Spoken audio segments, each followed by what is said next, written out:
Hello students, this is our part 4th of measure of dispersion. In our previous lecture, we learned how to find out interquartile range, quartile deviation and coefficient of quartile deviation in individual series. ठीक है, so in this lecture we will learn how to find out interquartile range, quartile deviation and coefficient of QD in discrete series. एक example हमने लिया है जिसमें हमें wages given है and number of workers. Number of workers का मतलब क्या गिवन है? फ्रीक्वेंसी. तो जो मेन जो इम्पोर्टेंट जो थिंग है दैट इज़ कि इंडिविजुअल सीरीज़ जो होती है उसमें हमें सबसे पहले जो नंबर हमें गिवन होते हैं we have to arrange those either in ascending order और इन डिसेंडिंग ऑर्डर. जबकि डिस्क्रीट और कॉन्टिन्यूस की अगर हम बात करते हैं तो सबसे पहले हमें इसके अंदर क्या निकालना पड़ता है? CF निकालना पड़ता है. ठीक है, क्यूमुलेटिव फ्रीक्वेंसी. क्यूमुलेटिव फ्रीक्वेंसीज का मतलब होता है फ्रीक्वेंसीज का आपस में जोड़ना. ये 2 हो गया, 8 + 2 10, 20 + 10 30, 30 + 35 हो जाएगा हमारा 65, 65 + 42 हो जाएगा हमारा 107 एंड 107 + 20 हो जाएगा हमारा 127, 127 + 28 ये आएगा हमारा 155, 155 + 26 दैट इज़ 181 एंड 181 + 16 197 एंड 197 + 2 हमारा हो जाएगा 199. अब देखिए सबसे पहले हमें कैलकुलेट करना है इंटरक्वार्टाइल रेंज. ठीक है, इंटरक्वार्टाइल रेंज. तो इंटरक्वार्टाइल रेंज का जो फॉर्मूला होता है वो क्या होता है? Quartile third minus quartile first. Formula जो है इंटरक्वार्टाइल रेंज हो चाहे क्वार्टाइल डेविएशन हो चाहे इनका कोफिशिएंट निकालना हो, फॉर्मूला तीनों ही सीरीज के लिए क्या रहेगा? सेम रहेगा. बस डिफरेंस आता है क्वार्टाइल कैलकुलेट करने के मेथड में. ठीक है, अब यहाँ पे जो फॉर्मूला होगा फॉर्मूला वही सेम रहेगा जो हमारा इंडिविजुअल में था. Size of n+1 divide by fourth item of the series. 4 से क्यों कर रहे हैं? क्योंकि क्वार्टाइल का मतलब होता है किसी भी सीरीज को 4 इक्वल पार्ट्स में क्या करना? डिवाइड करना. अब यहाँ पे n क्या होगा? देखिए n यहाँ पे होगा जो भी हमारा फ्रीक्वेंसीज का सम आया है दैट इज 199.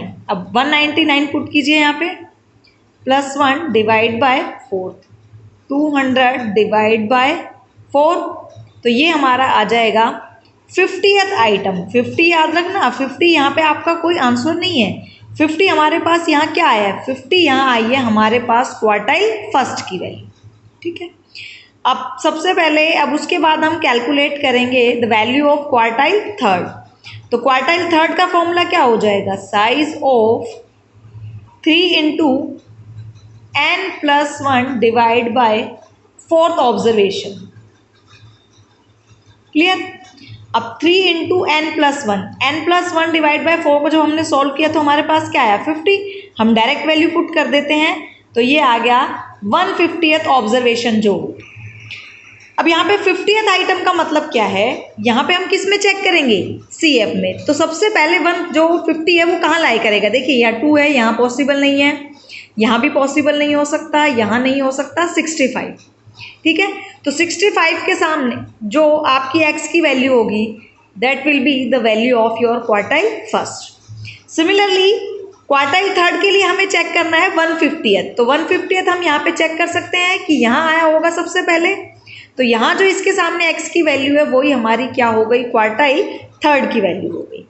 ठीक है, अब इंटरक्वार्टाइल रेंज कैलकुलेट करने का फॉर्मूला क्या है? Difference of quartile third and quartile first. मैं यहीं पुट कर देती हूँ. क्वार्टाइल थर्ड की वैल्यू आई है हमारे पास 70 एंड जो क्वार्टाइल फर्स्ट है दैट इज 40. तो यहाँ पे जो वैल्यू आएगी इंटर क्वार्टाइल रेंज की वो हमारी क्या आ जाएगी? 30 आ जाएगी. क्लियर? इसके बाद निकालना है इसके अंदर क्वार्टाइल डेविएशन. और क्वार्टाइल डेविएशन का दूसरा नाम क्या है? Semi interquartile range. क्योंकि ये जो क्वार्टाइल इंटरक्वार्टाइल रेंज का जो फॉर्मूला है दैट इज Q3 - Q1 हम उसको डिवाइड कर दें 2 से तो वो हमारे पास क्या आ जाएगा? Quartile deviation. तो quartile third minus quartile first. Quartile third की वैल्यू अभी हमने सॉल्व की 70 आई थी. Quartile first is 40 and divide by 2 तो ये हमारे पास हो जाएगा 30/2 यानी कि जो 15 है वो हमारा आ जाएगा आंसर किसके लिए, क्वार्टाइल डेविएशन के लिए। In third case we have to calculate coefficient of quartile deviation. Now what is the formula for coefficient of quartile deviation?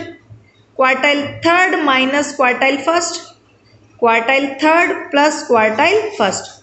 quartile third की वैल्यू 70 है, फर्स्ट 40 है, ये हो जाएगा 70 प्लस 40, तो ये आपके पास आएगा 30/110। 0 से 0 कैंसिल हो जाएगी और ये आएगा हमारे पास, अगर हम 11 को डिवाइड करते हैं 3 से, 0.27। ठीक है, तो देखिए यहाँ पे जो डिस्क्रीट सीरीज की अगर हम बात करें तो डिस्क्रीट सीरीज में सबसे पहले हमें क्या कैलकुलेट करना होता है, CF। फॉर्मूले आपने देखे होंगे जो हमने इंडिविजुअल सीरीज में पढ़े थे, वही सेम फॉर्मूले यहाँ पे हैं, किसके लिए, क्वार्टाइल डेविएशन के लिए और इंटर क्वार्टाइल रेंज के लिए। फॉर्मूले में कोई भी चेंज